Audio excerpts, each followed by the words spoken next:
Morning guys, Shai here from Soft Solutions, where I take a moment every week to share some of the struggles of our client community to provide a couple of recommendations for those of you that might be going through a similar challenge in your business. Today I wanted to really talk about promotion, internal promotion specifically.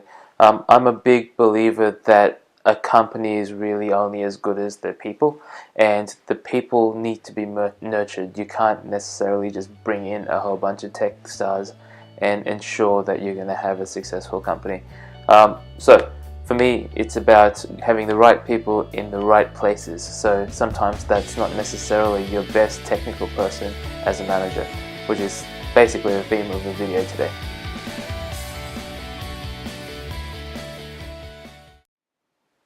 Alright, so let's get into it. One of the key visions for us at Soft Solutions is to be the catalyst that matures the technology industry. We understand that it's a baby, and so we want to be up against the professionals that we work alongside that have been in their industries, whether it's accounting or whatever, for decades and decades. But for us to be able to do that, we have to put the right people in the right positions, in the right place in their career, right? And that's not necessarily a very simple thing to do, but we do need to do that, and that's not. And one of the key issues I find when we're trying to strive for that vision is that we take the technically strongest people and we promote them, right? And that sounds nice because they are the best of what they do, but they may not have the leadership qualities that you are looking for, right? You want to be looking at something that someone that will better the team, and maybe in more cases than not, the technically strongest people will not be able to do that. What you want instead is for that person, that applicant's leadership qualities to outshine their technical prowess, right? They need to have some sort of technical base, but you want their leadership qualities to be the key to the promotion and the election. So when you're talking about leadership, you're talking about three things. You're talking about integrity, okay? Number one, you want your leaders to be able to inspire the team and to be a bit of a role model, not necessarily technically. That's what the team is there for, to learn, to jump on Google or to do some research, to figure out how to write code or to architect something. But you want them, the leader, to be able to allow for that to happen, to enable those people to do what they do best. A technically strong leader might want to do that themselves, right? You also want that leader to be able to paint a picture of the future, a future vision that the group will subscribe to, right?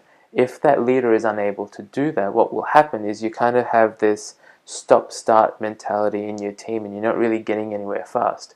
You need something that's out there, a big vision in the future that the leader portrays, and they want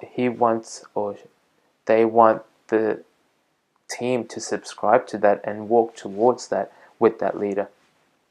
Number two, emotional intelligence, really, really key.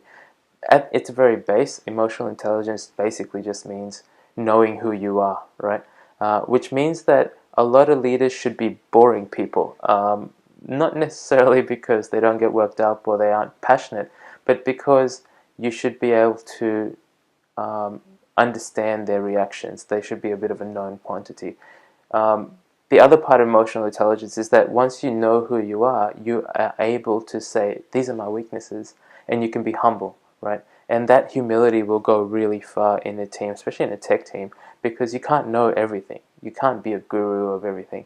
And so being humble in a place where there is so much complexity is really important. It also means that they can be subservient, right? And being subservient means that you are going to then enable the team to do better. Rather than just managing them, you're actually pushing them from behind and allowing for them to do the best of their work that they can do. And the last thing about being having emotional intelligence is to be able to communicate, right? Not all leaders are extroverts, even though we like to think that way. A lot of leaders are introverts, but they have just become good communicators and they have become very good delegators. And that's the key to emotional intelligence. I know I can't do this. I can't spend all my time doing this. I'm going to delegate to somebody else. The third and probably most important part of finding the right leader for your tech team is someone who can find simplicity on the other side of complexity, right? Someone who can sort of look through the chaos and find the order in it. And that's not necessarily an easy thing to do. It kind of sounds a bit magical, actually. But what you want is somebody in that team, that leader needs to be able to present to non-technical people in a way that they can understand and find some rationale in it, rather than bombarding people with technical jargon and expecting them to understand. They're not going to do that. So you need a leader who can find the simplicity on the other side of complexity. Think of it like the Google web page, right? It does a lot. It's very complex, but it's also very simple. Yeah. And so basically, guys, that's the three things. You want integrity, emotional intelligence, and the ability to see simplicity and complexity. Those three things are really important for a tech leader of our age. Okay, that's pretty much it for video, what is it, episode 5, I think? 6, maybe? 6, I think it is, yes. So next week will be episode 7. If you guys have any tips, suggestions for a topic you'd like to talk to me about, please put them through. In fact, share and like as much as you can. I'm starting to build some steam, so I'm really enjoying this. I hope you guys are getting some value out of it. If you aren't, please let me know why. I'm happy to change or talk to you and understand what are the drivers and what I can do for you. Other than that, guys, I will see you next week. Until then, stay focused.